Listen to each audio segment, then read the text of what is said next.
Venezuelan authorities denounced a Western media campaign targeting the country's institutions. Journalists currently in Caracas for a convention of the ALBA confirmed, provide examples and discuss countermeasures. The Council of Venezuela is the institution to supervise the elections, count the votes and announce the results. Its directorate is comprised of 5 members, with 2 being from the opposition. Usually above politics, its president lost patience. Attacks have been permanent. From here, I denounce the media campaign which has been paid off with dirty money. Money from drug trafficking, money that has been robbed from you Venezuelans, the gold that has been taken from us. They robbed us the oil Seagull company, which been in the United States, and that money is being used by foreign outlets to apply a campaign of destruction against the Venezuelan people, aimed at sabotaging these elections.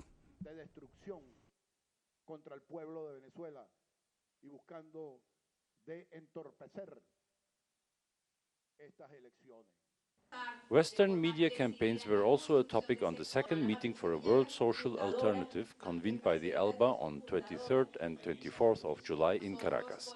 Western journalists provided concrete examples. Anatoly Kurmanayev, who works for the New York Times, told me on camera after only about 10 minutes of chatting that he regularly inserts grossly exaggerated factoids and false news into his reporting, and he and his colleagues see themselves as, quote, mercenaries for hire, and that he really works to serve an agenda.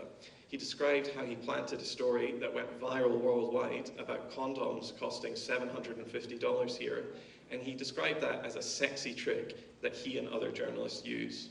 According to McLeod, the US government funds think tanks and NGOs, which then provide information and argumentation to local oppositional journalists contracted increasingly by international media. And so this is a perfect circle where the US government pays for the information it wants its citizens to see. Vijay Prashad, director of Tricontinental Institute for Social Research, describes how the West establishes thus a narrative. The Western media has been saying that the problem in Venezuela is corruption, or the problem in Venezuela is lack of democracy. It's pretty clear that the real problem in Venezuela is it hasn't been able to sell its oil to get revenue. If Venezuela was able to get its revenue, things would be very different. So they have been suffocating this country and denying that that suffocation is happening. The British journalist says that the world is in a transition which should be reflected also in the media. And as we enter a more multipolar world, we do see media from other countries try to break through into that monopoly. What we have to do is we have to encourage that, but we also don't just need state media, we also need alternative media, which will be viewer-supported or reader-supported. We need to very much encourage these things. We need to use social media as much as we can, but we also have to build our own networks and get away from corporate controlled news. Yunus Soner, teleSUR, Caracas, Venezuela.